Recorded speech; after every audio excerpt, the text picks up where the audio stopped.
Secular liberal तबके से कहता हूं, आप एक दफा मजहब से जान छुड़ा लो तसल्ली से। ये ड्रामेबाजी छोड़ दो आप। दुनिया में ये खवातीन के दूध कुछ डब्बों में मिलते हैं, उससे बच्चों को फायदा होता है। ये खातून का असेंबली में एक तकरीर आई है, ये मदर मिल्क बैंक जो चल रहा है ना, इससे मुफ्ती तकी उस्मानी साहब के फतवों का हमारे सेकुलर तबका बहुत मजाक। पेड़े खाने के लिए इस्लाम का सहारा ले रहे हैं, और जहां आपकी ख्वाहिशात के खिलाफ इस्लाम जाता है वहां मौलवियों का मजाक उड़ाते हैं कि मौलवियों के फतवों की वजह से तरक्की नहीं कर पा रहे। कतन मौलवी आपको वो तरक्की नहीं करने देगा जिस तरक्की के बाद आप में गधे और घोड़े और कुत्ते बिल्ले में फर्क खत्म हो जाए। हमारे यहाँ तो मुसलमानों को समझाना मुश्किल हो गया, औलाद पढ़ाओ, नबी का हुक्म है, ये ना इधर के ना उधर के, ये कहीं के भी नहीं है, एक तरफ हो जाओ भाई।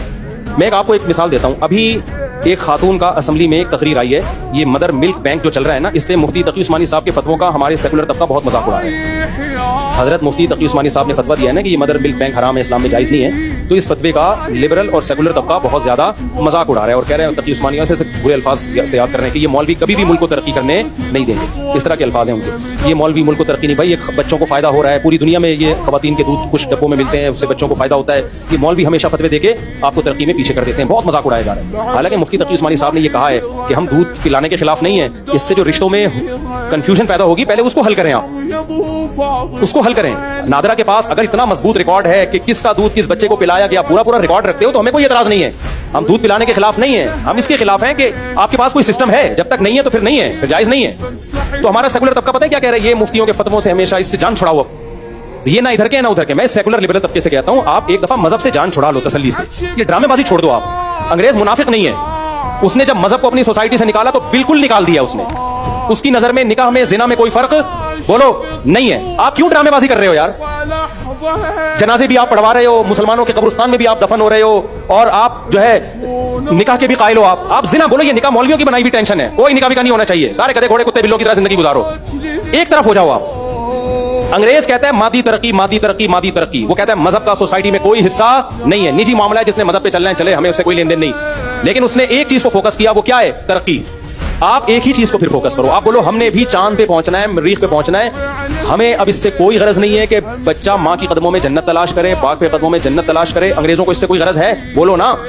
आप बुड्ढे हाउस बनाओ और अपनी औलादों को वसीयत करो, बेटा 60 साल का हो जाऊं ना तो मुझे बाप नहीं समझना। अंग्रेज अपने बाप को बाप नहीं समझता है, उसकी मर्जी है, कुछ समझते भी हैं लेकिन उसका ऑप्शनल है, ये समझे नहीं समझे, मां से मोहब्बत करे नहीं करे, तो बेटा ओल्ड हाउस में अंग्रेजों की तरह मुझे जमा करा देना। फिर आप बोलो विरासत, विरासत कुछ भी नहीं है, क्योंकि विरासत तो मुफ्तियों के फतवे हैं जो कुरान से देख के उन्होंने दिए हैं। आप बोलो कोई विरासत नहीं, मैं मरूंगा मेरी मर्जी में जिसको चाहे दो। इस्लाम तो परमिशन नहीं दे रहा आपको। इस्लाम आपको परमिशन दे रहा है कि औलाद को विरासत से महरूम कर दो?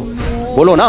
नहीं, पर इस्लाम तो कह रहा है अगर वसीयत की भी है तो भी गलत है, वो नाफिज ही नहीं होगी। आप बोलो ना मुझे बाप से विरासत चाहिए, ना मुझे मां से विरासत चाहिए, ना मुझे औलाद को विरासत देनी है, कोई रिश्ता नहीं है हमारा। बीवी को जाके बोल दो निकाह तलाक का सारा सेटअप क्या है, गलत। मैं 3 तलाक दूं, 15 तलाक दूं, कोई नहीं। भाई गोरे क्या तो कोर्ट मानती है तलाक होती है, नहीं मानती तो तलाक नहीं होती। और गोरों के यहाँ फिर म्यूचुअल अंडरस्टैंडिंग से अगर दोनों साथ रह रहे हैं तो रहे, नहीं रह रहे तो वो वसीम से भी सलाम दुआ कर सकते हैं। ऐसे होते हैं बहुत सारे, शादी इधर हुई सलाम दुआ, उनके कोई छोटी बहुत पेनल्टी वेलेंटी लगती है, थोड़ा बहुत चांटे वाटे एक आध जेल में लगते हैं, इससे ज्यादा कोई सजा नहीं। 50 रुपए जुर्माना था अंग्रेज के दौर में, अगर आपकी बीवी का किसी और से रिलेशन हो गया तो 50 रुपए वो रिलेशन वाला शौहर को देगा। अब उन्होंने 50 रुपए भी खत्म कर दिया है, ठीक है ना। एक तरफ हो जाओ, ये बीच में लटके मत रहो।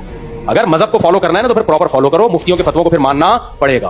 अंग्रेजों में ये दूध का निजाम नहीं है कि रजाई माँ कौन है, रजाई बहन कौन है। उनके यहाँ तो अभी थोड़े दिनों में कानून बनेगा, सगी बहन से भी निकाह जायज होगा। जिन कमबख्तों ने मर्दों से निकाह को लीगल कर दिया है, होमोसेक्सुअलिटी और ये जो इगलामबाजी को हलाल कर दिया है, उनसे आप क्या तवक्को कर रहे हो? अभी थोड़ा वो लिबरल बने में और आगे जाएंगे, खुदा की कसम उस सोसाइटी में माँ से निकाह भी लीगल होगा और बहन से रिलेशन भी लीगल होने वाला है। ये अभी थोड़ी उनमें गैरत बाकी है तो बचे में है, क्योंकि 1990 तक अमेरिका में ये होमोसेक्सुअलिटी को, लड़कों से बदफेली को बुरा समझा जाता था, लेकिन अब इतने लोग कर गुजरे हैं कि अब उसको बुरा नहीं समझा जाता। अब वो प्रोमोट कर रहे हैं, बच्चों को सिखा रहे हैं होमोसेक्सुअलिटी स्कूलों में। तो आप भी फिर अपने बच्चों को लौंडेबाजी सिखाओ। आप समझ में आ रही है बात? क्योंकि ये तो कुरान कह रहा है लूत अलैहिस्सलाम की कौम वाला अमल हराम है, मुफ्तियों के फतवे हैं। यूनाइटेड नेशन का थोड़ी फतवा है कि ये हराम है, बोलो ना। अबे यूनाइटेड नेशन में तो लीगल है ये, भाई लड़का लड़के करे उनकी मर्जी है। तो अपने बच्चों को सिखाओ, बेटा तुम्हें वसीम पसंद आए तो मुझे बताना, किसी और को जाके ना बताना। आप पूरे देश बन जाओ ना। आप जाके पेड़े खाने के लिए इस्लाम का सहारा ले रहे हैं, और जहां आपकी ख्वाहिशात के खिलाफ इस्लाम जाता है वहां मौलवियों का मजाक उड़ाते हैं कि मौलवियों के फतवों की वजह से हम तरक्की नहीं कर पा रहे। कतन मौलवी आपको वो तरक्की नहीं करने देगा जिस तरक्की के बाद आप में गधे और घोड़े और कुत्ते बिल्ले में फर्क खत्म हो जाए। हम ऐसी तरक्की पे 100 दफा लानत भेजते हैं। हम चांद पे ना जाएं, जमीन पे बैठ के बाप का एहतराम कर लेना और मां के कदमों में जन्नत तलाश कर लें। ये उस चांद पे जाने से खुदा की कसम करोड़ा गुना बेहतर है, जिसमें जाके भी शराब पिए, आने के बाद भी शराब पिए, सुबह शाम लड़कियों से जिना करे और लड़कों से होमोसेक्सुअलिटी को प्रमोट करे। इससे बेहतर है अपनी झुग्गी में गंदे नाले पे बैठा रहता और इन अखलाकी बुराइयों को अपनी सोसाइटी में नहीं आने देता। वो गरीब अच्छा है इससे। ये मजहब का दावा है, ये कैसा तुम हिलाए जा रहे हैं बिल्कुल उनको, और तुम्हारा फ्यूचर कुत्ते हैं। फिर ये बता दूं मैं, हजरत हकीम अख्तर साहब का मैं बयान सुन रहा था, कैसी प्यारी बात की उन्होंने। फरमाया काफिर को ना दुनिया में जो कुफर की अल्लाह ने सजा दी है ना, बसीरत की आंखें जिनकी खुली हुई है ना, उनके लिए वो सजा काफी है। उनका बुढ़ापा जाके देख लो तुम। काफिर को दुनिया में अल्लाह ने सजा दी है, पता है आखिरत की सजा बाद में है। इनके घरों के अंदर को जाके देखो तुम, जितने ये घरों के बाहर से अच्छे हैं, खुदा की कसम घरों के अंदर की जिंदगी उतनी ही भयानक है इनकी, इतनी भयानक जिंदगी है काफिरों की। आप जाके तो देखो अंदर, ना बाप का कोई एहतराम, ना मां का, ना बहनों का, कोई रिश्तों की तमीज नहीं है। बस विमेन राइट्स की बकवास करते रहेंगे सारा दिन बैठ के, कोई एहतराम नहीं है, कुछ भी नहीं है।